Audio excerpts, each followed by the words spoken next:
Well, hello there, everybody. Welcome to another episode of Static Shift Resonant Frequency. I'm Rob Sogomonian. I'm your host here, one of the members of Articulate Studios. I live out in the San Francisco Bay Area, and in case you haven't guessed, it's Halloween. This is our Halloween episode. I am very excited. I've been waiting for my friend Sally to release since we started doing these behind-the-scenes episodes, and I'm not going to keep the Ted Lasso accent on the entire time. I'm sorry. It's just too difficult for me to do.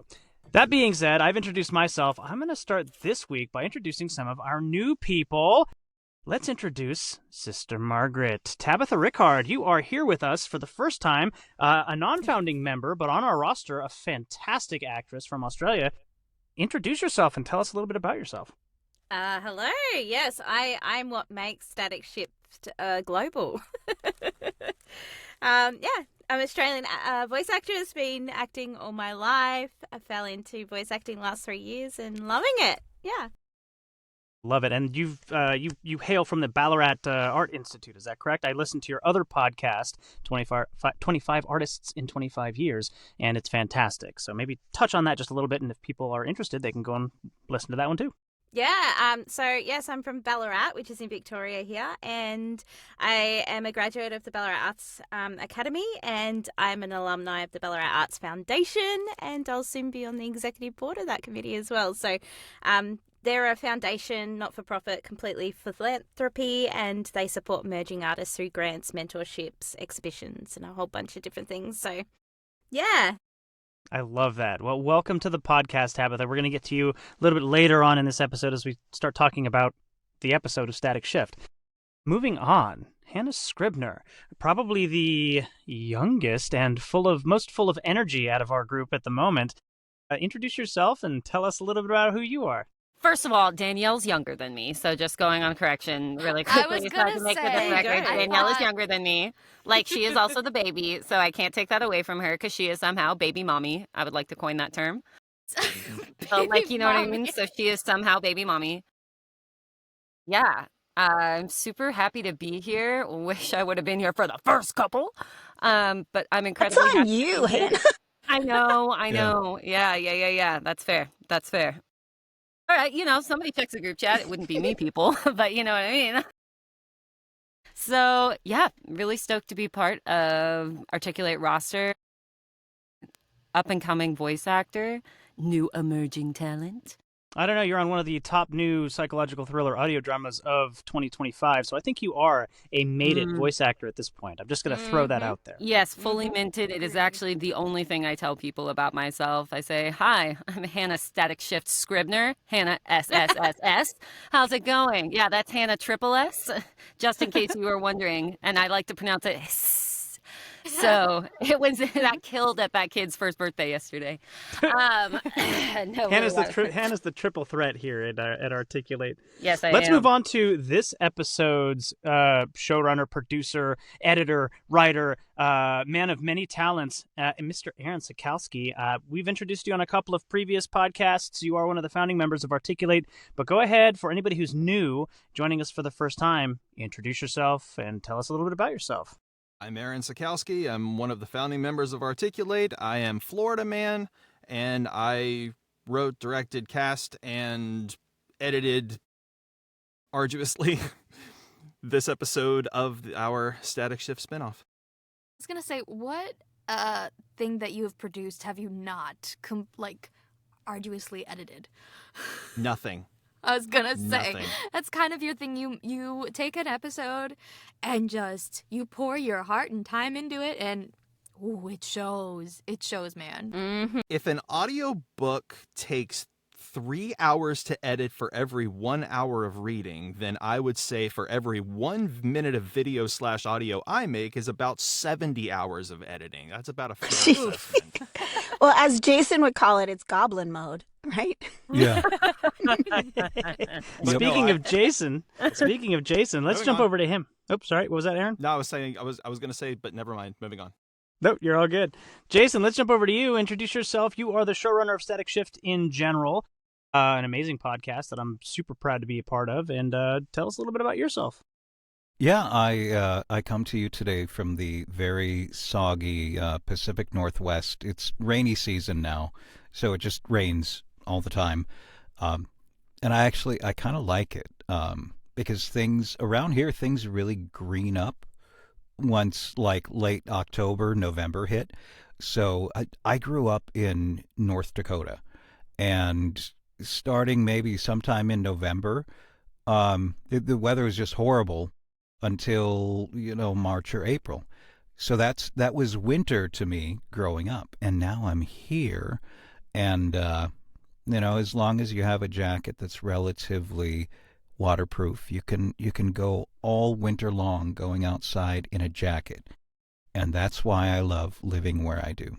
And I know that's what people who are listening to this podcast are tuning in to hear, is my thoughts on the weather. The weather is very important, Yes, especially when it comes to sound effects. Yes, you're welcome, everyone.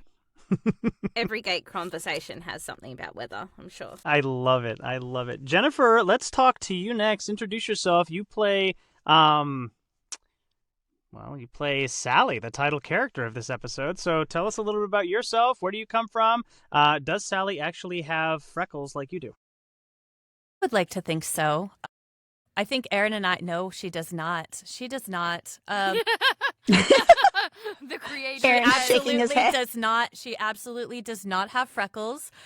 And in terms of the pigtails, absolutely does not. I'm trying to read. She absolutely does not either. Maybe, possibly. Keep it going. Curious what she looks like now. No.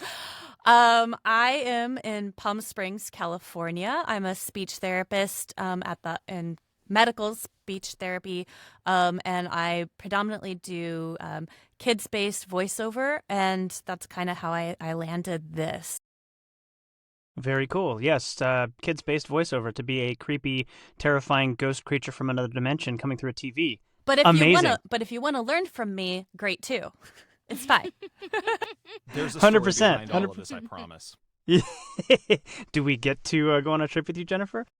All right, so to the North Pole, perhaps?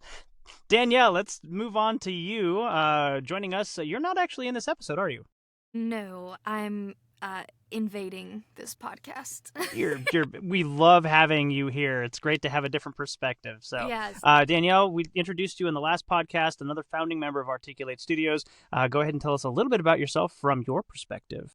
Well, I'm a, theater kid at heart, which morphed into a voice actor. I've been doing it for just over, maybe about 2 years now, something like that. And I hail from Michigan, the state of the Great Lakes. And just absolutely thrilled to be part of this group. I don't think my voiceover career would have stuck this long if I hadn't been part of you guys. But yeah, I'm also a mom, as some other people are here, and apparently I'm the mom of this group, even though I'm the youngest. So don't know how that happened. Don't ask. Don't make it weird. Okay, moving on. You just have that commanding, smooth voice that runs that ice pick down somebody's back when you say their name. That's all I'm going to say. I hear, even when you're like, oh, hi, Rob, I'm just like, because it's terrifying hearing my name. You come don't see from. me as being friendly to you? Oh, No, my very God. friendly. I'm just terrified of disappointing you. Is Exactly. exactly what it I'm is. very proud of That's all of 100% you what it is. in your own They've got some ways. mummy shoes. I'm terrified of disappointing all of you, Yes. not Never. just Danielle. I was going to say, I'm proud of all of you in your own ways. Until I'm Aw. not, but that's fine. We'll deal with it. Well, I'm not. Yeah. And kidding. that's I'm where kidding. it comes from. I'm Until kidding. I'm disappointed. Yes. And then I still love you, but I don't like you right now. It's Oh like my dad gosh. always says, I don't get angry, but my disappointment should be enough. Oh. Ow. Ooh. Oh, that's cold. That's cold. That's bad. Tiffany, last but certainly not least, our little Leia Panda Bear today, or Leia Teddy Bear. It's my little Leia onesie. It's cool. I love it. I love it. so Why don't you cool. introduce yourself? You are the queen of Articulate Studios. Tell us a little bit about you. That's what everybody says, but it's not self-appointed. Anyway, so I'm in the Pacific Northwest also. I lost my voice yesterday, so enjoy this. But yeah, I've got rainy weather myself. Yeah, I've been doing voiceover for freelance probably like 3.5, almost 4 years now. And then I did a whole bunch of stuff corporate wise that I can't talk about because it's internal stuff. But yeah, that's where I come from in regards to voiceover. I love it. Well, everybody, welcome to the show. Tonight we're going to be talking about our Halloween episode, My Friend Sally, which I love. If you've listened to the past like three podcasts that we've done already, I can't stop talking about this episode, and I'm so excited that tonight we get to actually talk about it. This episode is actually the brainchild of Aaron, who I believe maybe walk us through kind of the process. Oh, and before we get started, Aaron is in Florida, and they are currently having very stormy weather. So if he just disappears, we're going to pivot and just kind of like go with it. But that's what happened. So just a heads up on that. But Aaron, take us through maybe a little bit of the concept behind how did you approach Jason when you had this idea? Was it just literally as simple as saying, hey, Jason, I've got a cool idea. Let's talk about it. Or did you already have like the script written or, like a framework, and you came up to Jason and were like, hey, here's kind of what I'm thinking. What do you think? Tell me a little bit more about that. Hey, Jason, can I do an episode? That's how it started. Yep. And I said, yeah, that sounds cool. Let's do it. That was a reenactment of the entire exchange right there. Wow, we're running way ahead on time right now, so maybe you guys could give me a little bit more detail, Aaron. So it's a long freaking story, dude. You ready? I mean, we got an hour plus, so go for it. All right, buckle up. The original concept was earlier on, much earlier on.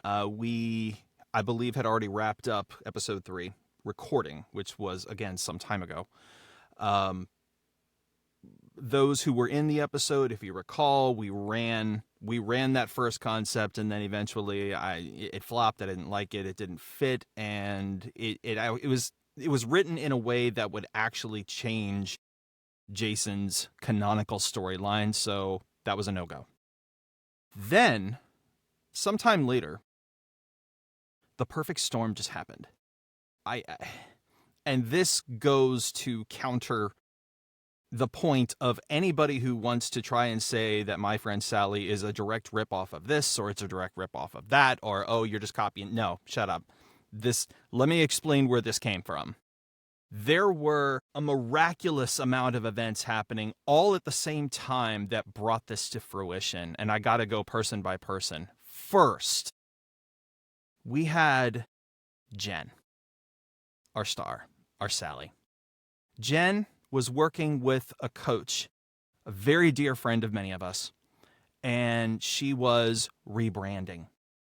And Jen has a remarkable brand. I love her brand because it's very much her. She is a speech pathologist. She works with children. She works with young people. She works with people of all ages. But if Jen wanted to just walk in and take Miss Rachel's job, she could, and I believe in her that much. Aww. Jen is Miss PBS Kids in my head. And she came out to the world as the VO fairy godmother. And it was perfect. Number 2. On my screen, it's to my right, or my left, we have Hannah here, who she's kind of like my little VO sister. I literally thought she was your sister for ages too. Yeah, a lot Aaron of people would always do. introduce her as like, like, God. hey sis, hey little sis, this is my sis. Ruin the gig in public, guys. God, I've got so many more millions of people to get. Damn it. So at the time, so again, all happening at once, perfect storm. At the time, she's working with same coach and another coach. And she and another group of individuals are all learning children's voices in her VO journey. At that particular point in time, she was already killing it. Perfect candidate. So your sister, I'm going to cut you off real quick. Who does Hannah play in My Friend Sally? She's Lizzie. Oh, wow, Hannah. She's Lizzie. I never would have guessed. That's a great voice, by the way. Again, and then something else happened. So my son and I have a YouTuber that we've been following for a number of years. Really great guy. Just came back on the scene, starts playing games again. And he comes out and he's like, "Hey, Dad, so and so started playing this game. You might want to check it out." So I come out and start, and I watch the playthrough of this game, and I'm not I don't want to not give the game credit because I pull a lot of the inspiration from the concept, but it was a really cool freaking horror game. Phasmophobia? No. Oh. I don't think that's a cool freaking horror game. Alone in the Dark? So anyway, I'm gonna keep naming games, so you give the name. Just name the game. Amanda the Adventurer. Ah. So I'm watching this playthrough and I can't put it down because it's just a horrific take on children's education, which just so happened I get a call from a dear friend at the podcast I used to be on. I used to co-host Saber Rattle for Kyber Cave. And they're a cool group. My dear friend Mezzo, she was like, "Hey, I need you to come back to the show just for a weekend." I'm like, "What's going on?" She's like, "I got people out. I have this, and I have somebody I need you to interview. She's a voice actress, and I think you'll like her." And I'm like, "Cool. Who is it?" So we get on the show. It is freaking Kathleen Hurlis, the original voice actress for Dora the Explorer. Very cool. Unbelievable. What an interview. What a lady. She is so sweet and so kind and so ambitious. And just love her. Everybody in the group loves her. She's just a remarkable lady. And she's come to a couple of script practices, and she's been super nice and really, really wonderful to work with. Super talented gal. Yeah. And like she is able to get out of that kid territory and into a more serious territory and even a comedic territory, and she's amazing. So it all came together. What do we do with this? We have kid voices. We have kids' education voices. We have horror. We have Dr. Petrovich, who's still spinning in my head. We have all this stuff, and we have episode 3 wrapped up. That's where my friend Sally was born. She is a horrific concept who has, I can't even explain yet, terrible abilities. And she loves her children and can't stand the situations around these children's families. And as you hear in the show, terrible things happen really quick. Now, I don't want to get too far ahead of ourselves, and thank you for that explanation. That's wonderful. But we have only just been introduced to Dr. Petrovich in the timeline of like release order, if you will. However, I think we had already recorded episode 4 and 5 at that point, so we had a little bit more of an idea of who Dr. Petrovich was from our perspective as producers, actors, that kind of a thing. So did some of that play into your thought process behind? And I know that in the previous podcast, Resonant Frequency that we did, you talked about it being my friend Sally being a direct consequence of the events in episode 3, Nightcrawler. So did all of this kind of come together to give you the overall idea? Yes and no. I can explain it better now, looking forward at writing episode 2 for Sally than I could have weeks ago. Because so there's going to be an episode 2 of Sally. Yes, it is in the works as we speak. And just to kind of spoiler alert for those who want to know, Static Shift is going to have a season, but in that season, I have 2 spin-off episodes. So my friend Sally, for season 1 of Static Shift, will have 2 of its own episodes. So excellent. Yeah, because we followed episode 3. We're probably going to follow either episode 7 or 8. Haven't decided yet. But yeah, it's all in the works. But here's the thing. Sally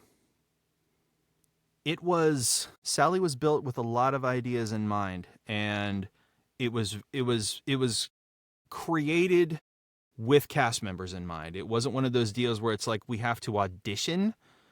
I came up with Lizzie because I knew my little sis could do it. I came up with Sally because Your little sis Hannah Scribner, just to clarify for everybody who's listening. I came up with Sally. And I'm not really 4, I promise. Really? And I came up with Sally because I knew Jen could do it.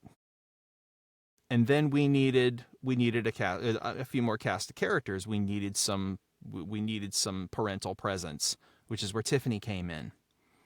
And Tiffany plays such a great mom. She plays such a magnificent worried mom, and the lines that she performed,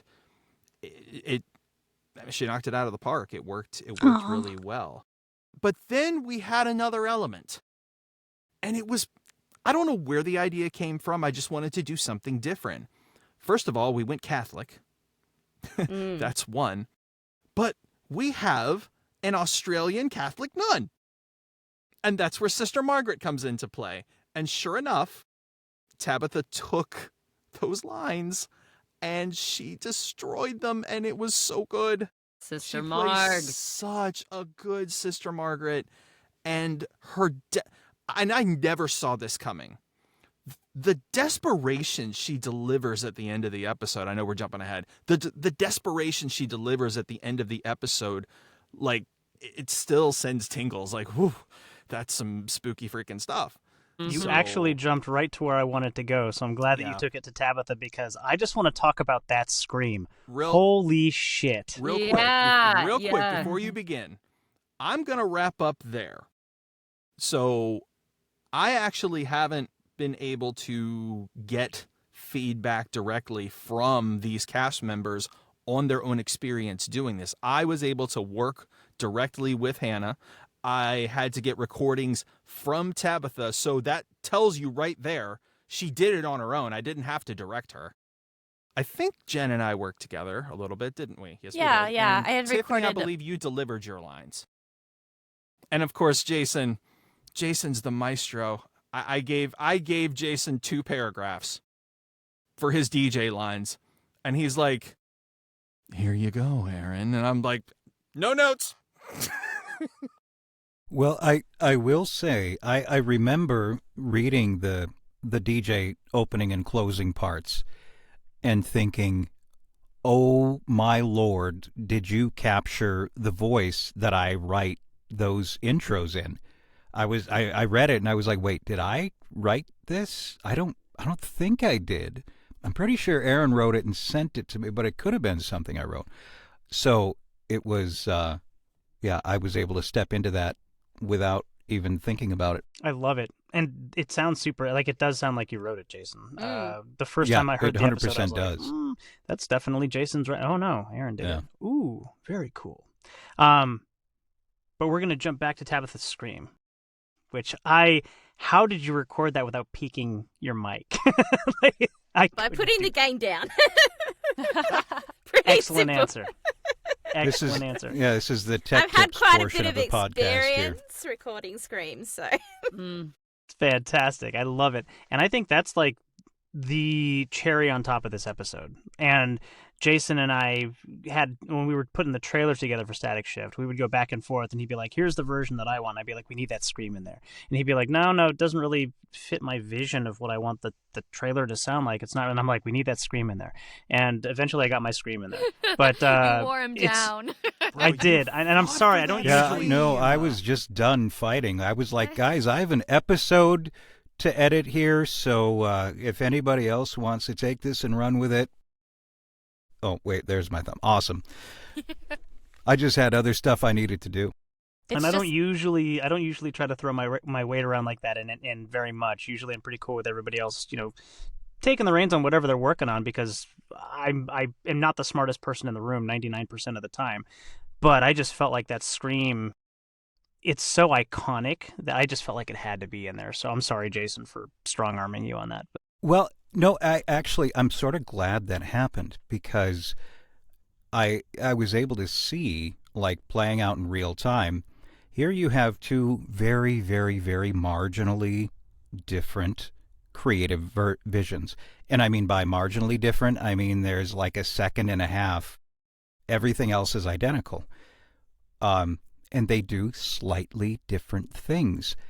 And they're both good. They both capture the spirit and the essence of the show. So I listened to it with the Scream, and I was like, you know what? There's zero reason in the world why it can't have that.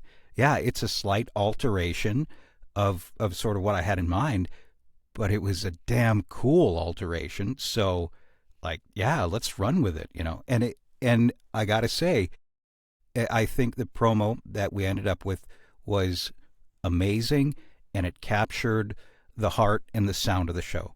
So it's like everything else that we've produced for this show. I'm proud of it, and I think it works. It does what we want it to do. It's so iconic. I have used that scream to terrorize all of my friends and neighbors and family members. Like, I will use the last 2 seconds of that for everything. Like, if we need to wake up on Saturday morning, I'm like, level 75. Like, good morning, good people of Gilbert. Hello. It just comes from this core, like Yes. It's not like, oh, I'm just screaming. Let me do 500 screams and you can choose the best. Like, there was something visceral about this scream that even I was chilled. I was like, well, that came from somewhere. Yeah. Well, she only gave me 3 to choose from, and that it was the second one that I chose. Wow. Mm-hmm. The thing that I love about Tabitha is I think she's the only professionally trained actor, went to school for acting out of our group. Is that correct, Tabitha? Is anybody else I don't know. I am professionally trained, but I don't know Yeah, everyone else. I'm asking. Did anybody else I did drama in high school and elementary school and college, but I wasn't going to school for acting, if that makes sense. It was just an elective. I loved it. It was a lot of fun. Mm-hmm. Did anybody else specifically go to school for acting? Danielle, you were going to say something? Or? I was just going to say I'm in the same boat as you, Rob. I did. I was a kid, literally writing my own theater plays for me and my sisters to perform for our parents, rewriting, Cinderella, obviously very original. But yeah, no, not professionally trained. I wish, but What I love about Tabitha, and I'm going to have you speak on this a little bit, Tabs, but and I keep calling her all these nicknames that she's never told me that it's okay to call her Tab or Tabitha or any of that stuff. So I hope she's okay with it. But feel free to lay into me here publicly if it's not. Every time she comes in and gives a performance, whether we're doing a script practice, whether we're recording for Static Shift and she's doing lines for whatever, she doesn't sound like herself when she's in character. At the level that she goes to when she's playing a role, and the advice and coaching that she's given us just from her perspective as an actor and a coach has been invaluable. So it's a pleasure, absolute pleasure to have her as part of our group. Mm-hmm. And Tabitha, tell us a little bit about Sister Margaret and kind of what got you to that scream. Obviously the situation, is there, but was there any prep that you had to do to get to that, or, walk us through Sister Margaret a little bit? No, it had to be done. I wasn't going to accept anything else. And it's cool to hear it, because it just when you're hearing the episode and then all of a sudden this Aussie accent comes through, you're just like, whoa, okay. But yeah, so I recorded how I usually do for probably 90% of the work that I do as a voice actor. So how I delivered that audio to you, Aaron, was how I would for an animation series and the anime and things like that. I'll do 3 or 4 takes of every line, and I go line by line. I don't do a full run through and then go back to the start. I go line by line, and I try to sort of offer a couple of varieties, because sometimes I don't know what the director's thinking of. So having as many takes as possible gives the person in post-production more stuff to work with, and the more stuff you've got to work with, the better, and the less chance of needing to do retakes and revisions and things like that. So that's how I delivered it.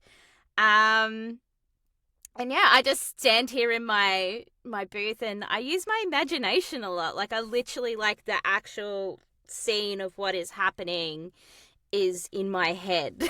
A movie is playing out. A movie plays out. The movie plays out in my head, yeah. Totally. Absolutely love that. Now, I know in one of our script practices, you were talking about giving each line its own emotion.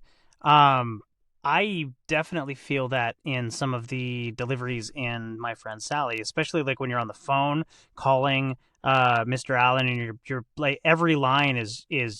I know you gave 3 or 4 different versions of each line, but every one is just perfect. Like it sounds like you are absolutely like at the end of your rope. My brain keeps wanting to say frustrated, but I think I'm thinking of flustered. You're flustered, you're panicking. There is a sense of control there once you kind of get a hold of yourself and you're like, Mr. Allen, do not watch that tape. Like it's just amazing. Did you like, is that kind of how you gave him multiple takes? Were you like, all right, this one I'm just going to be pure panic, this one I'm going to be a little bit more put together? Never play emotion, ever. She's Simple beating you, thought- Rob. She's beating you. Never That's ever fine. play emotion. I was gonna say we've heard this many times during. You're Now- gonna get a tab talk now. No, please give me a tab talk. That's what I'm going for. no, I'm teeing you up for it. Simple thought descriptors, they're called. They're the voice actors STD, the good kind. Simple thought descriptors. And that is to not play emotion. So the worst thing you can do is assign an emotion and then just like act that emotion, because it's not authentic. So every single line, every time there's like a full stop or a comma, that indicates like a thought and a new thought starting. Like, so going through that process of everything I'm saying it for a reason. So, and like I say this, I recite, then I say this, I inform, then I say the next line, and you just go through that. But at uni, I'd go through all my scripts and you'd do that constantly. Like every script, you'd write your simple thought descriptors in. I don't so much do that anymore, but it's still, I can do that almost like subconsciously now. Like I don't have to, from doing it so much, like on paper, it now sort of just comes instinctively. And if I do get stuck on something, I'm like, why am I saying this? What am I saying? Am I instructing someone? Am I, informing Mocking them of something? somebody, Am I or... mocking?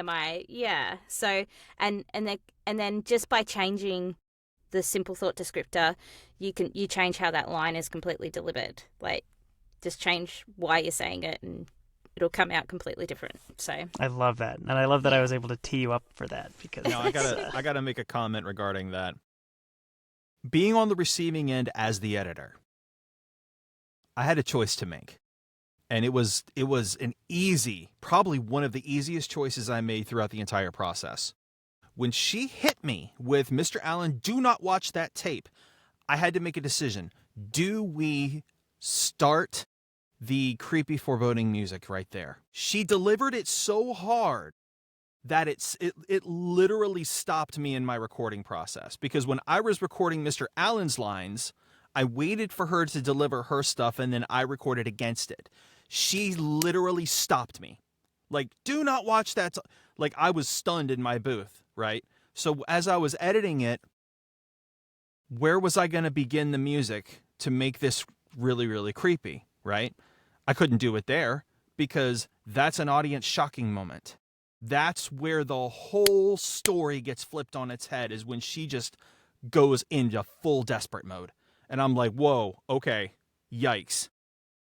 And then when Tiffany comes in, it's getting suspicious. And I'm like, that's our point right there. That's our point. Sister Margaret did not call back. Now it's Rebecca Wayne. Now Mr. Allen is like, the heck is going on? And then we can pull in that music. By the way, listeners, full credit, original music by Jason Tibor. He is the musical genius behind this episode. Yeah. And a lot of the creepiness was able to be delivered because of not only his music, but the timing of it. Back to Tabitha. No, Tabitha. I mean, and that answered my question for that, because it's easy to just kind of get yourself into a headspace where you're like, I'm just going to sound this way, or I'm going to play the emotion, or whatever. And I love the simple thought descriptors. I inform, I mock, I am teaching, whatever it is. It's basically they're verbs. Like, what are you doing with the sentence, right? It was an aha moment for me when we were doing script practice, when you started going through these. And that's why I really wanted to kind of focus on them and explain them the wrong way, so that you could come in and be like, no, here's how you do it. Because it changes the way that you deliver, changes the way that I deliver lines. I also want to touch on they say that it takes 10,000 hours to become an expert at something. So Tabitha obviously has had more than 10,000 hours writing down simple thought descriptors for herself, which is why she can do it off the top of her head now on the fly, which is very impressive. So Totally. It's also changed my delivery. I feel like there's been a lot of things, like even that you've coached me about, where I feel that I've been able to dive a lot deeper because of that and be able to understand script, and especially because I do come from the unique part of like being a child actor and then having a normal life and then coming back to it. So I think in that way of being a kid that was exposed to like show business really young, doing commercial work, stuff like that, it's wild to get back into it as an adult. And so in having somebody that can provide you really tangible things that you can do to your script, because I think a lot of what we do in acting, sometimes there's like this vague sort of like poshness. I'm picturing like Danielle at script with like the wine in hand being like, you just need to be more. And I've had acting coaches that are like that, right? That are like, just, can you just give me more?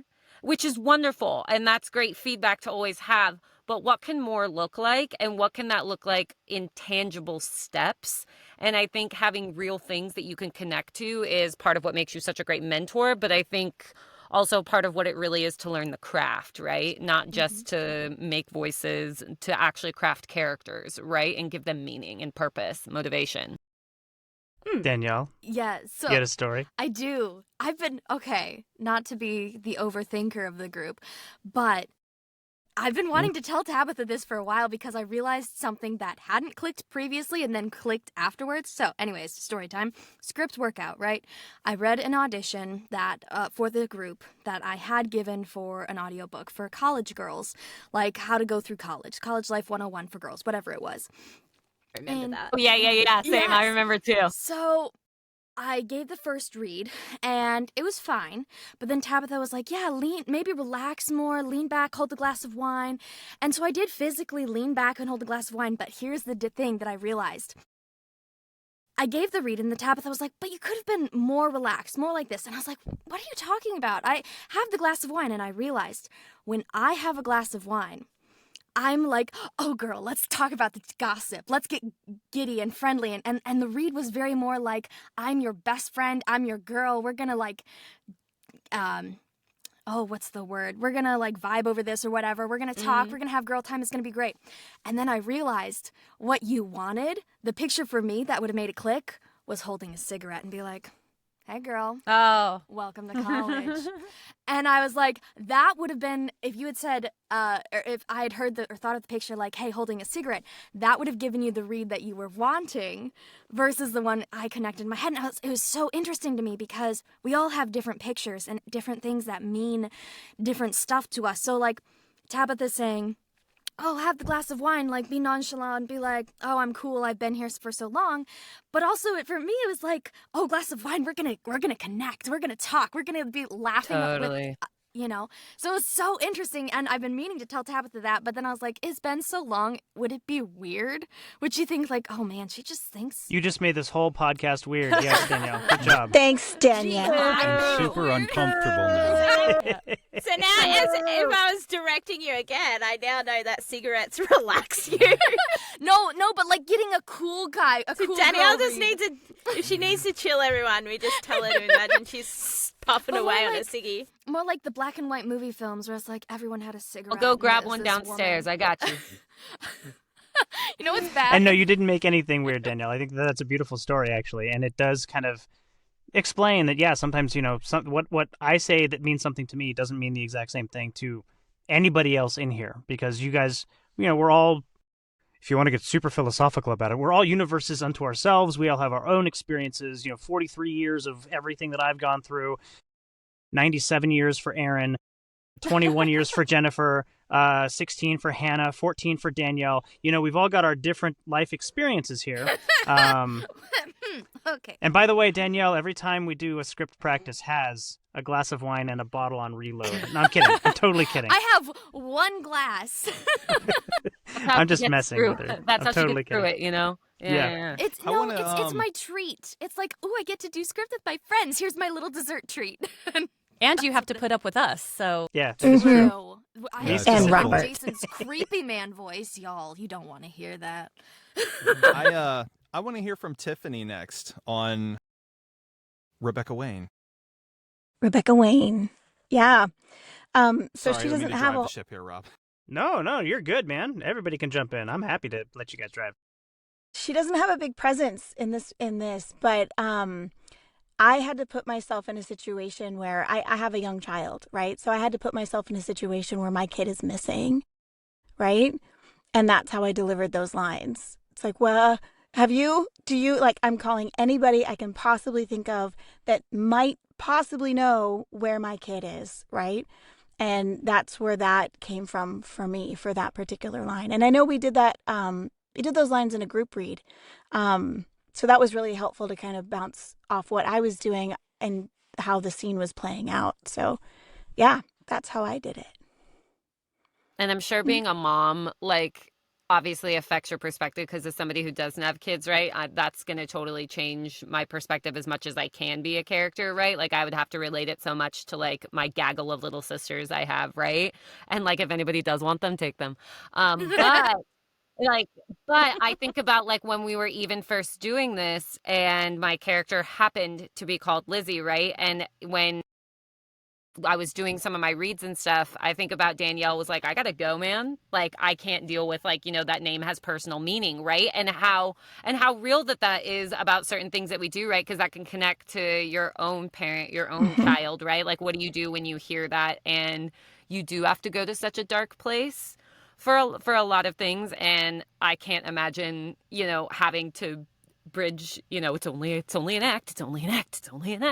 Like, I just that's totally how it would probably feel for me. I don't have kids, so I can't understand what that pressure would feel like, but I can imagine that it would be immense for, like, the 15 minutes you're in the booth, and then okay, and noodle time, right? Like, then you're like, I gotta go cook pasta, I gotta go be a mom, all right, BRB.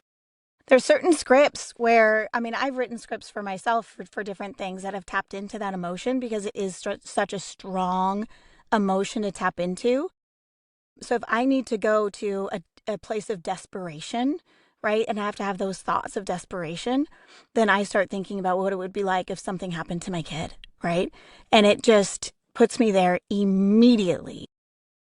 And I don't think I would be able to do it if I wasn't a mom. Like, I would never have understood the depth of that dedication and that heartache if something happened. Absolutely. Right. And even, like, nothing's ever happened to him, right? So this is just imaginative for me anyway. Totally. Moms. But yeah. I'm sure every mom in here has had nightmares about their kids and something's happened and it's horrible. Not even nightmares, like, especially with postpartum hormones. My God. Oh my God. Okay, like, you're flashing through a million horrific scenarios in your mind of, like, your precious little infant baby that just, like, you cannot do anything, and you are the protector, you are the mom, and just it's incredible to have to think that way. And Yes. it was crazy during this read through because not the read through, actually, it was after the episode was produced. We were listening to it and giving feedback and such, and there's that one line where Aaron's character says, Elizabeth, and I immediately was like, I gotta take my headphones off, I gotta pause, because that's the name of a child I love very dearly. I'm like, that immediately was like, all right, I have to disassociate for 2 seconds before. In my defense, that was not intentional. I know, no, it just pulled Could you me imagine into... it comes out right now? He's like, gotcha. I'm like, you're the worst, brother. You're the worst. Oh my God, I would never. Monster! Oh my Who's God. the real monster here? I'm not. I would much rather. I'm a terrible director. I'm not a terrible person. I do think if writers want like a terrible, horrific scene involving a child, ask a postpartum mom, Oh. and she'll totally give you one. Oh my gosh, yeah. Yeah, no. Mm-mm. It's great being a Dang. mom, but it's intense. Thankfully, you guys Yes. are easier than than my real children. In Well, you some keep ways. hoping something terrible happens to me, so that's fine. Never, never, I'm totally ever. kidding. Don't even joke about that. I wish you all the very best. I mean, and like having to go to somewhere dark, like did you, now that I'm thinking about it, because obviously I was scared, right? So I was like, we all know, like I was in the shit. We get it. I was like 4 years old in the trenches, dude. I was in there. I'm like, come on now. But Jen, where did like you have to go? Because you really freaked everyone out. So I'm like, did you go somewhere scary in your mind? She went to the or, North like, Pole, Hannah. Isn't that obvious? Right. She's Stop, taking you Robert, with her. you creep. Like I'm only going there with Jen. Hannah and I are taking this trip together. We're gonna go to the North Pole together. In reality, It's where we they- always go. We always take our trips together. You know what I'm saying? Hey, but yes, Heyo. I do. But you know, like I just wonder, like, where did you have to go, you weirdo? Like, what was that like for you? So yeah, I always do like, like the Disney princess voices and I like I've always done that, and then and then I can come down and do a villain and just be just Yeah, because at Just my moment ice she cold snaps villainous. from like, and I was kind of like talking to Aaron, and I was like, yeah, here's kind of what I'm working on with my demos, and I'm working on this voice, I'm working on this. What do you think? And I think it was like only like a couple days later, he's like, I'm gonna send you a video, and I'm like, okay. And by the way, I do not like horror movies. Like, it is the one thing my husband and we will not watch together. Like, he knows he can watch them after I go to bed, and like, I'm not gonna do it. So this was very foreign to me, that I would take my voice and turn it into take that happy princess voice and take this like dark villainous with the princess voice, which then turned into a child voice, which I'd never put together until Aaron sends me this video, and he's like, I'm gonna give you like timestamps, like watch these timestamps. And the first one, hi, I'm Amanda, we're gonna go on a trip, or and I'm like, oh, okay, this is really cute. Like, and he never told me that this was like creepy or disturbing. He was just like, I'm inspired, I want to do this thing. And then the next one, she's like with her sheep, and no, and then he's like, the next timestamp, she's like with her sheep, and she's like, sheep is really sick, we're gonna figure out what's wrong with him. And I'm like, this seems a little disturbing. Maybe it's just like my sick head that like Keep I'm going. going to a dark place. Keep going. And then like it just gets darker and darker, and I'm like, oh no, this was intentional. Like, this is disturbing. WTF did you send me? And he's So- like, I want to do that. And I'm like, yeah, okay. Yeah. So essentially what I asked Jen to do was what she normally does, and then quite literally betray all that trust. Yeah. Flip it. Just Yeah. totally flip it. And the best part about working with her is that I didn't have to push her. I didn't have to push her, because she was like, you want me to say it like this? I'm like, I want you to come out of your kid voice. All I want you to do is come out of your kid voice or your educator voice or your friendly voice. I want you to get into Angry Jen. And she did. She was able to flip it from let's go to the North Pole to Tabby went on a trip with me. And While it still being a was- kid. Oh Yeah. my Yeah. God. It was scary. So I have a question. Jen, do you find it easier to play evil than to watch evil? Oh, absolutely. Yeah. But my evil comes from like Disney evil. So Like Jafar. yeah, like Jafar, like, Maleficent, which still terrifies me, but like I come from like that like deep core, like and I've watched the 80s horrors. I was tricked into watching Nightmare on Elm Street because somebody told me it was a comedy. Same. Somebody told me it was a comedy, and I'm like, sure, I'll watch When this. you're older, it's a comedy. Oh no, My babysitter was like, "Hey, we're gonna watch this movie." No, what? No, nightmares for years, Yeah. not weeks. Yeah. Years. Shame I on have them. Shame a- on them. I have an irrational fear of garbage disposals because of horror movies. And I don't know what the movie is, but I remember the scene where there's like a shrunken person in the garbage disposal. And I'm like, I don't want to know. Don't write it in the comments. Was it Honey, I Shrunk My Kids? No. No. It was an 80s one. R-rated version. No. Like, No. oh my god. We're like, actually, it's a slasher film. Right? I'm gonna have to look this up. No, it was an 80s film, Yeah, right? yeah, yeah. And I forgot the gal had brunette hair, Yes. and she had total 80s do. Yeah. And I remember like the little fuzzy ball things from like the draperies. I don't know. Yeah. I have, Critters. like, no, I don't think so. I'm gonna look Yeah. it up. I'm looking it up right now. Okay, All right. cool. Right now. So, yeah. So to the need to point know. though, we found out really quick that Jen can flip from educator and child friendly to not so child friendly. Well, So I she am a should little register. sister. You should register. You have the domain viofairygodmother.com. You should also register viofairydevil.com. No, Yeah, I I have get the Dark Fairy for my other Oh, not kid-friendly stuff. Very Yeah. cool. Very love cool. this theory. Yeah. The Incredible Shrinking Woman and Lily Tomlin was the main actress. Was It's that a- Incredible Shrinking Woman. That doesn't sound like a Oh. horror movie. Is that a horror movie? It's a It is satirical now. comedy, but Yeah. there's some weirdness in it. So yes, The Incredible Shrinking Woman. All right. Well, thank you, Lily Tallman, for making me very afraid of garbage disposals. I will not. I will if the garbage disposal has to be touched, I'm like, hand check, everybody. Hand check. Okay. I know that's my husband. Like he would be on the other side of the kitchen, and I would turn on the garbage disposal. He's like, "Why didn't you announce it?" I'm like, Exactly. "You're What if my nowhere hand was near it."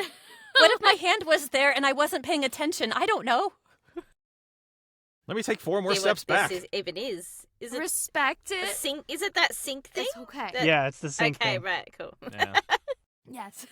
But what do they call it in Australia? We don't, They don't have them in Australia. What? U.S. is You the don't- only country that does garbage disposals everywhere. What do you do when a Wait, thing they gets put down rubbish the sink? in the bin? Yeah. Yeah, see? Like they put their trash Compost? in, like the rest of the world puts And their trash in a compost. bin, and we're like, we need it in 2 places because we can't go to fucking both.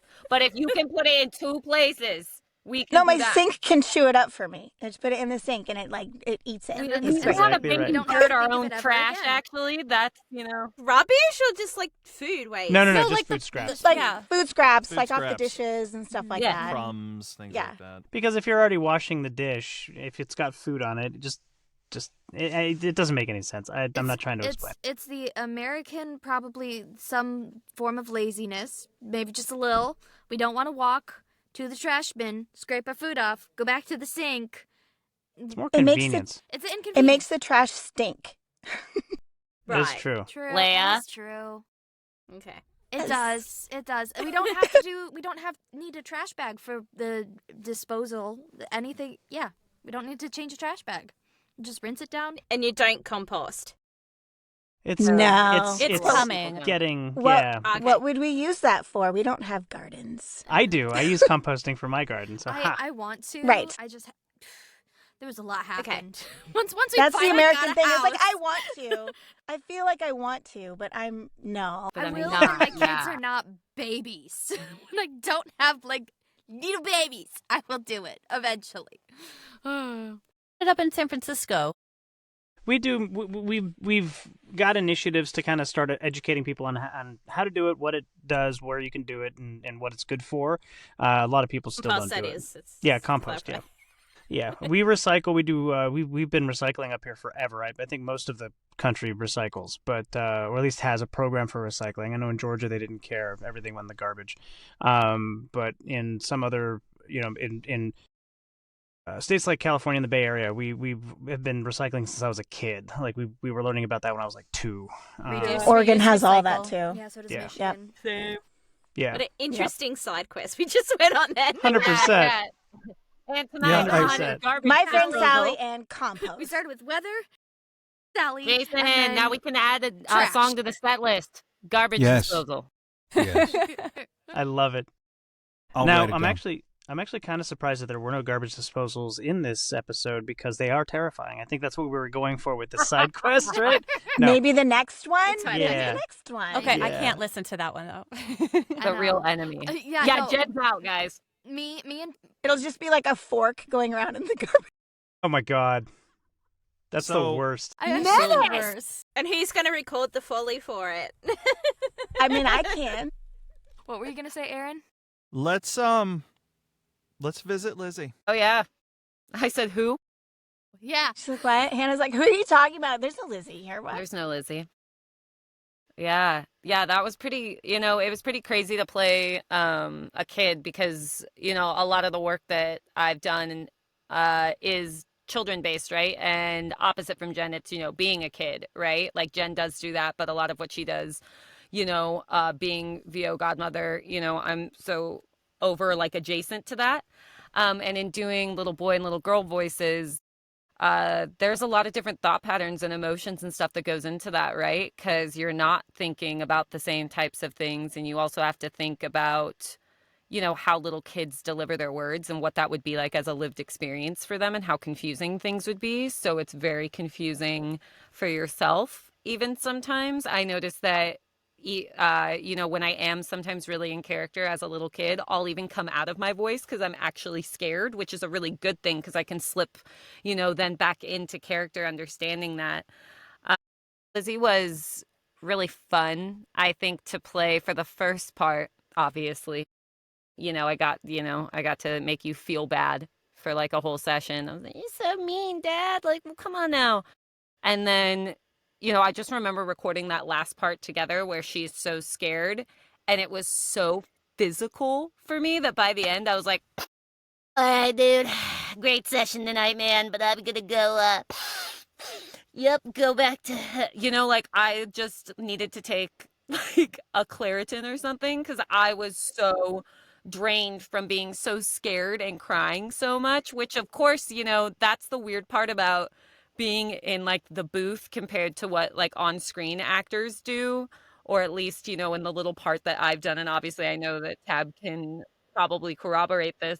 But, then the weird part is we like weirdly suit up and we're like going home for the day, guys. All right, I'll see you. Just rip this out of here really quick. And then you're good, right? You're not Daniel Day-Lewis method acting this. I didn't act like I was Lizzie for 5 days, but you have to give that type of constructive performance in such a short amount of time. And that's why people pay us.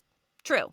But it is really wild to have to, tap into some of those, I guess, different emotions and different, thought descriptors literally, right, as a child comparatively to when I play an adult character. I loved your approach to this too, because the first time you recorded, you were like, I can do better. What is it that's not making me sound like a kid? And every time you went back, you were paying attention to, okay, how does a 4-year-old articulate their words? How do they, they're not as fluid. And Jen said the thing. She said articulate. oh, Take a shot. Yeah, take a shot. Oh no, I left my water out there. I will. And Jen doesn't do shots. She only does drinks. I do very fancy cocktails. Thank you so much. I love fancy cocktails. I thought that the performance definitely came through, or the emotion. Sorry, Tab, but the emotion came through in the performance. Like I felt like it was a child in the episode, and the fear, especially at the end, definitely came through. And I love everybody's performance in this episode. Everybody did such an amazing job, especially the two scientists at the end. I thought that they did a phenomenal job. Probably I bias or went anything. performances yeah. there. Those two sexy scientists at the end, if I Yeah. could tell myself, just like Yeah. a little. Hannah, That's exactly really what it good. was, Hannah. Those people But haunting my s- dreams. But swinging back to That's Hannah, right. when you are doing a highly emotive scene, it is something you have to actually plan afterwards to decompress, because it is, you are pouring out so much that you can walk away feeling extremely drained. So as a performer, it's so important to then like have that time afterwards just to decompress and Oh, sit totally. back up And stuff like yeah, that, 'cause it is- totally. And don't forget, we didn't just have a traumatized daughter, we had a traumatized father. We Mm. sure Totally. did. Oh, We sure yeah. did. Yeah, and Tab, you've taught me, like, there's a big difference when you're playing like an animated kid for animation or video games, and then when you're trying to go for something more realistic like this, right? And the different types of emotions that you're having. And even when you're working on a voice, right? I think about how Tiffany worked with me to try to get my voice to sound more hollow, which I wish that I was, we're always better after, hindsight's 2020, honey. But to get my voice so hollow, right? And to think about those realistic things then made it such a realistic performance. And that, those are two separate types of children, right? They're two separate types of acting, and they take two separate types of emotion. And you're so right that, I have learned that I do have to prepare myself for that and be able to go, like, be a frog in a fish tank afterwards. Like, I'm hydrate, like, because you end up Yes. really crying and Yeah. stuff. Like the tears Yes. come out and everything. You're so in it that and it gets very dehydrating as well. Mhm. So let's shift over to Mr. Allen before we get to the scientists. The scientists are by far the best characters in the episode. Oh, Um, not to toot your without own horn question. now. I'm not one of the scientists. Oh, wait. I am. Oh, shoot. I am one of the. Oh, man.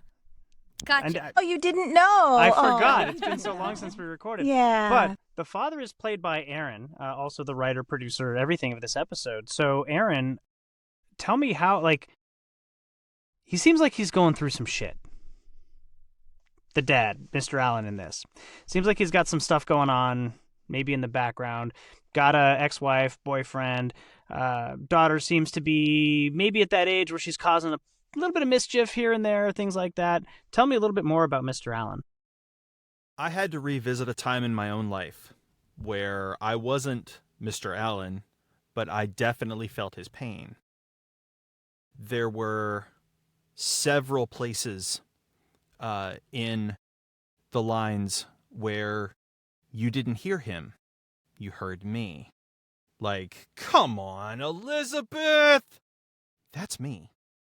That's me when I just get irritated. Like, I don't like admitting that because, oh no, internet, Aaron's a bad father. No, shut up. You're It's- human. You're a human. human freaking being, and I had to have a human freaking being moment. Just like the responses to the phone calls, right?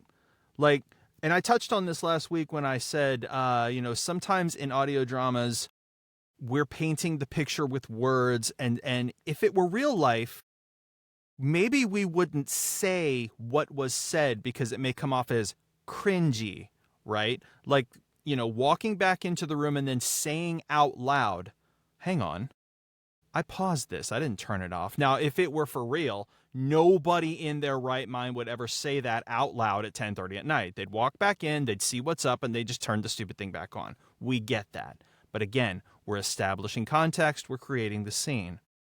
The other thing is, this poor girl is getting ripped out of her daddy's arms. And it is horrifying to think about.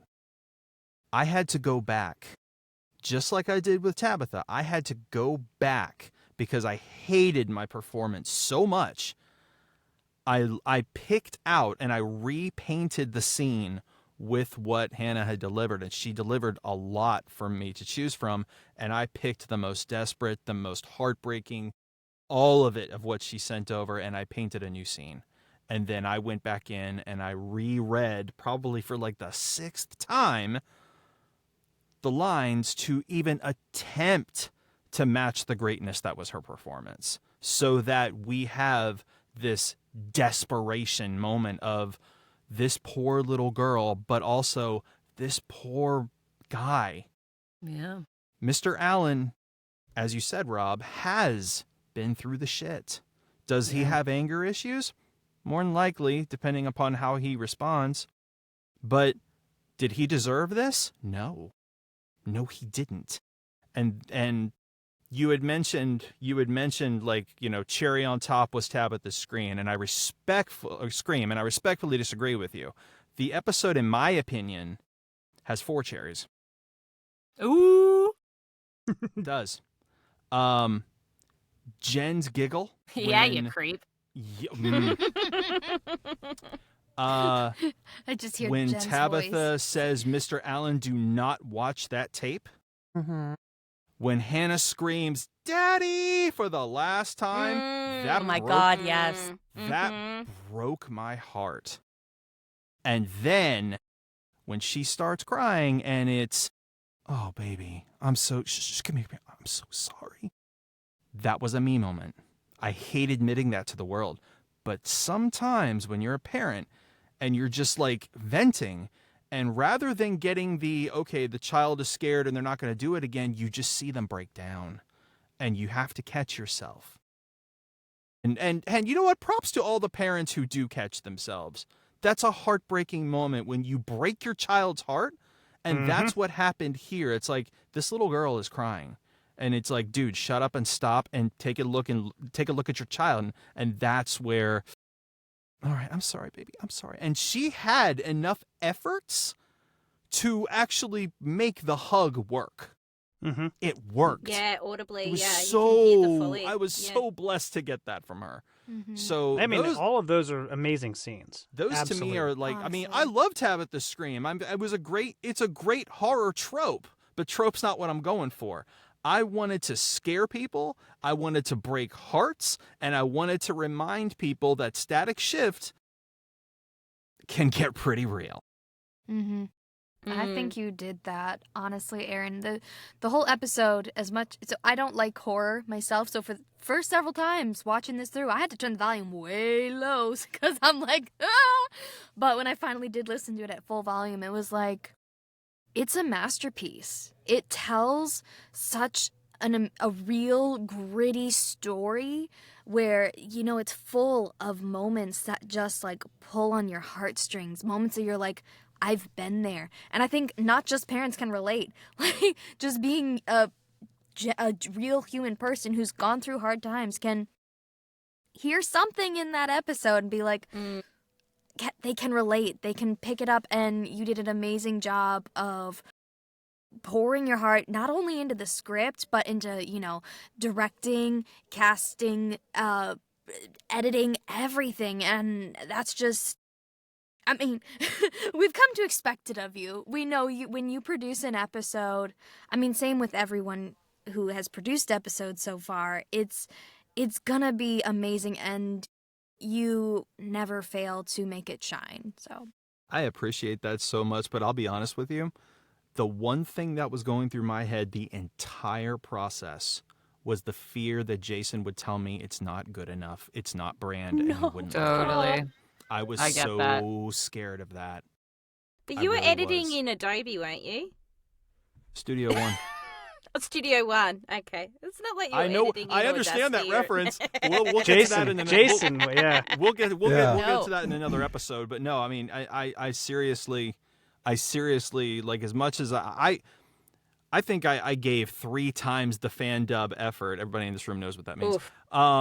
I gave 3 times the fan dub effort in this, but I was so scared the entire time that Jason would be like, "Bro, this is so off brand. Like, good on you for making this, but that was my fear. That was my fear." And then he shanked him. I'm just kidding. And that's how you guys Don't are give from away here. episode No, 8, actually, Hannah. that Come did on. happen. That is what, yeah. That's what happens at the end of the episode, in case you missed it. Yeah, and then he shanked her.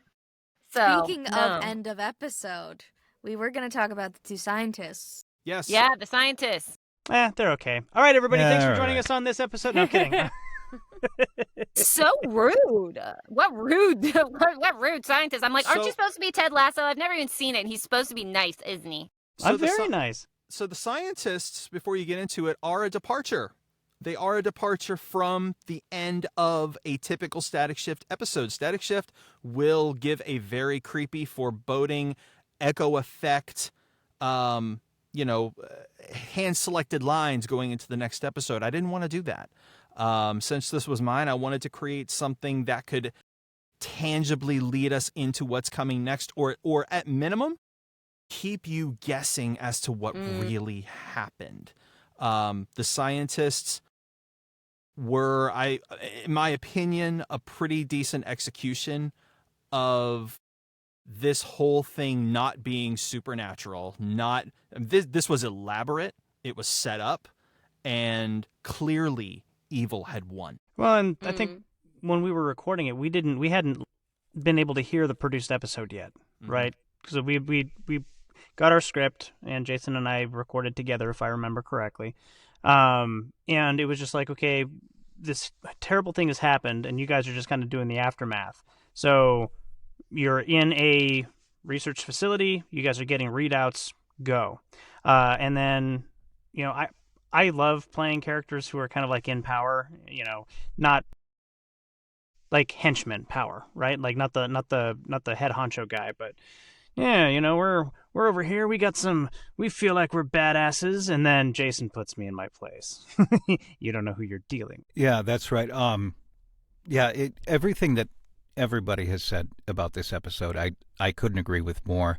I do actually like, not to invalidate you, Aaron, in anything you know think or say, but the idea that I would somehow hear this and think, nope, that's no good, like, is absolutely ludicrous to me. It like actually makes me laugh to think about. Like, what idiot would hear that and think, oh no, I don't want that. I thought, idiots that aren't listening yet. I'm just kidding, but yeah. Like and subscribe. They don't know. That's They don't know. HANNAH. Be nice. We look Yeah, like forward and to subscribe, your guys, for letters and listening. emails. No, but I was so like touched that Aaron thought, hey, I want to make something from this universe, and I thought, like, oh, more content that we can put out and it's going to be good, like, sign me up. There was never any question in my mind, like, whether we should do this. And I think, you know, in the execution, in the final product, it's absolutely there. And so I read through the script and I thought, like, I'm a big fan of tacking a little something on to an existing thing that just gives it a different dimension. It's like, oh, hold on, no, this is actually something else, or there's another thing I didn't consider, and all of those things. And I really wanted there to be a balance between making a story that is in a universe that is consistent with itself, that it's credible, where you could hear these kind of stories following these characters, and then you could also follow a different story with totally different characters, but they still exist in the same universe. So when Aaron first brought up the idea of having these other stories, I thought, whoa, wait a minute, we get to do a universe? Like, okay, this just got 100 times cooler. But I also, like so many of you said, Aaron's got such a voice for the things he produces. Like, this is coming from a person. And I was reading through the script, and then in the recording too, I realized, like, Aaron is playing in a whole different arena than the mainline Static Shift series, but it's still consistent. And like, that was the really incredible part to me, is that we can have these two different things, and we can have Aaron's being, like Danielle, you were saying, it's so personal and it's so intimate, whereas the mainline series is a lot more macro. It's way zoomed out, like you're zoomed out over the whole city and you're kind of seeing the whole city. This is in a house. This is about the people and what sort of the events that are kind of taking place. I think Aaron's episodes do such a tremendous job of showing the impact on a regular person who just, they got a little girl and they have to go to a job, and maybe things with the ex-wife aren't so great. Those are all real things, and those are all things we can relate to. And then Fucking Bill. I know, I hate that Bill. guy. Fucking Oh, Bill. For all the Jerk. Bills out there, I'm so sorry, but yeah, it's listen to not the you episode. that we're talking about. Every Bill that's listening, this is not you. The Any other Bill. similarity to any existing bills, real or imagined, is purely coincidental. I have an Uncle Bill, and he's fantastic. But I imagine that it's very flattering for you, right? To have somebody spin something off of something that you've created. Oh my God! I mean, Totally. that is so validating, I guess you can say. And it's one of the greatest things about working with all of you is that, like, we all know each other well enough where if I have a dumb idea and I bring it to you guys, I know you're not just going to placate me and say, oh, that's the most wonderful thing I've ever, like, you're going to say, maybe let's take that one back to the drawing board. So, and I think when you're in that environment, and I think Aaron would probably agree with this, it makes it incredibly easy to just go for it and be genuine. And I think you learn to trust yourself as a creative, but when you've got this community and this environment, and you've got all this solid foundation to fall back on, it makes it really easy to run and to play and to really explore, like, what can we do with this? What can we make with this? And to have somebody else outside of this brain where all these stories are coming up, to have Aaron come to me, who Aaron is somebody that I absolutely respect as a creative and a professional and as a friend, and say, yeah, this is cool, let's do more. That, I think, might be one of the biggest compliments I could receive, is something you created makes me also want to create. Mm-hmm. Like, and I think at the end of the day, that's a lot of why we do this, why we love this. It literally goes without saying, and I feel ashamed that I actually haven't been able to say this sooner. But last week we spoke briefly about unwavering faith.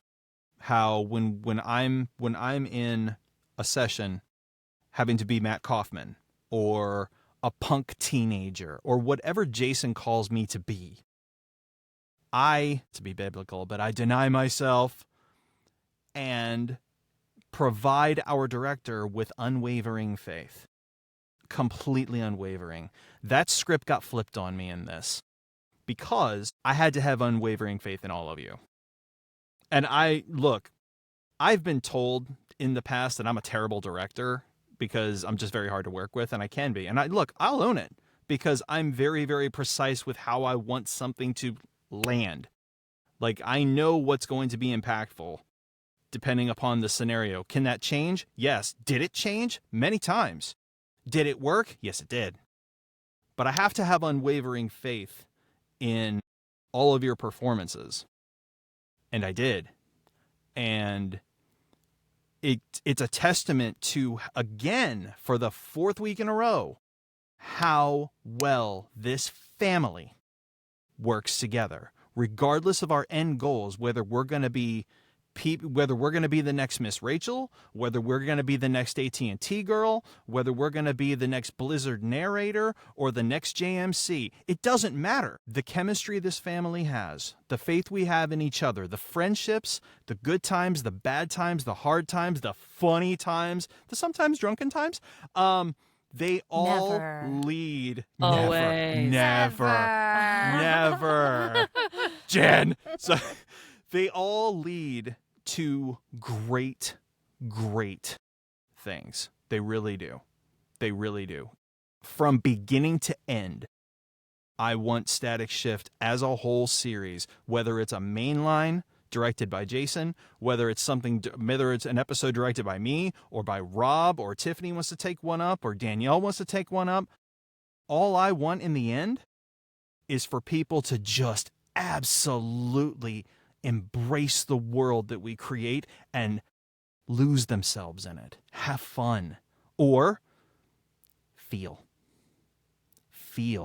I am sorry if I triggered you with the missing child or the hurting the little girl's feelings or the evil this or the terror. Like, I'm sorry if I triggered you, but for those who are just like into stories like this, I am so happy I could do something for you, because that's what because if I reached you with any of this, then every person on this screen has succeeded. Every person on this screen. And every person on this screen, thank you for dealing with me, for putting up with me through this process. Thank you for your compliments and thank you for your faith in it. This was not easy. However, it has paid off. You're welcome, but you're not difficult to work with. So I was gonna I'm just say- going to throw that out there. Yeah. For the Yeah. record, you have a very You might be difficult on yourself, Yeah. but Yeah. I've never had you in any circumstance be difficult for other people. No. 100%. not at all. Yeah. Mm. Very true. Dude, he's a big old jerk. Let's all pile on to burn him. I'm like, how come nobody's listening to me? Burn him. Ha- God, I've Hannah, got the best Hannah. suggestion. Hannah, be nice to your brother. I know. Uh-oh, you're Hannah, in you trouble. better cool it. She's got Not she's even got both me. moms and a dad on her. It's Uh-oh. like not Rob, even me. Why did Rob. I You know, you're I know. you're at a level 7. I need you at like a 3 or a 4. Can we just bring it down? Oh, you Guys, got you know I wake The up at like an matriarch 8. has I spoken. tried to like bring it down. Like I wake up at an 8. I'm trying to just. I love Rob, it. I know we're like way over, and I know you've anticipated this episode, but are there any other points you want to touch on? Any other questions you want to ask? No, not really. I mean, unless anybody else has something to bring to the table. And honestly, these podcasts can go as long as we want to take them. I don't really have, I mean, an hour-ish is usually pretty good, but hour and a half is fine. 2 hours is fine.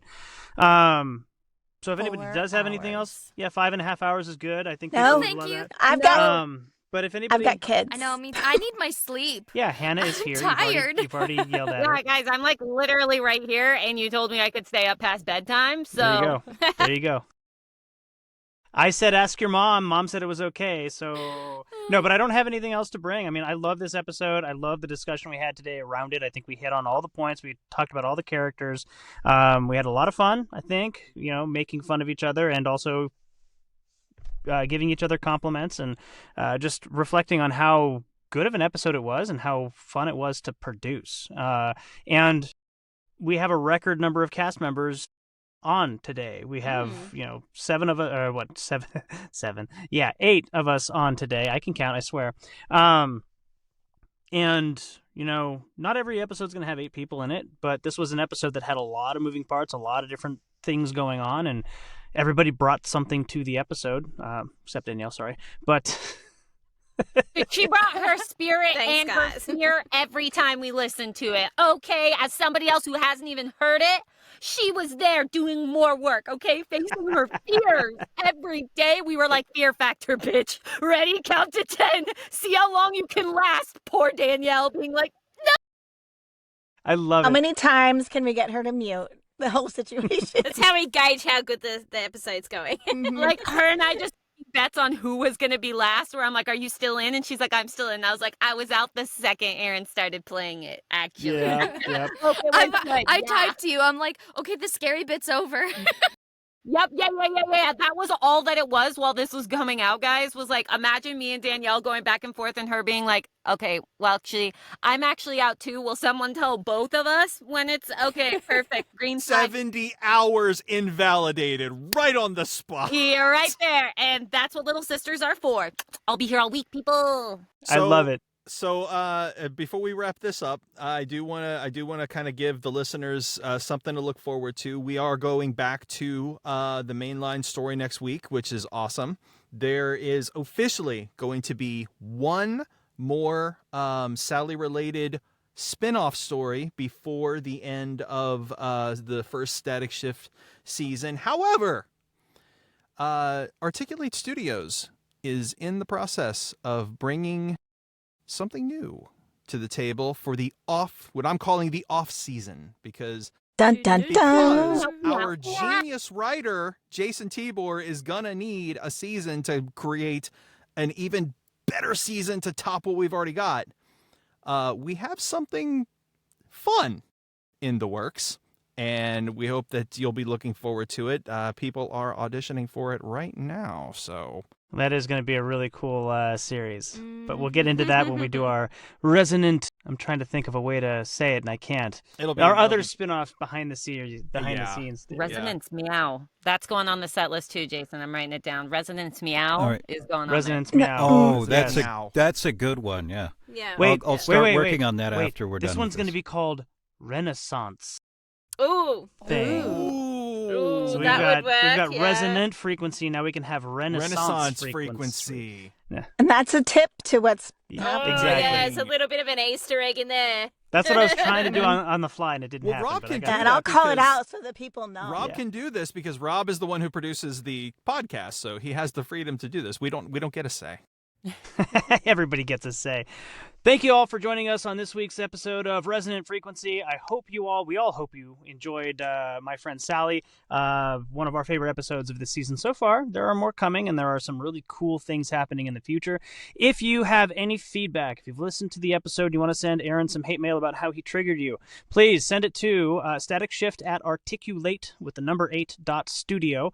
That will come to our email. If you have any suggestions or just general feedback or have any questions for any of the actors or producers or anybody here at Articulate Studios, please email us, contact@articulate.studio. Visit our website, articulate.studio. Go and subscribe, like, thumbs up, comment, whatever, on all of the podcast platforms. What was that, Terry? Boo! I'm just kidding. Don't boo, actually, this time.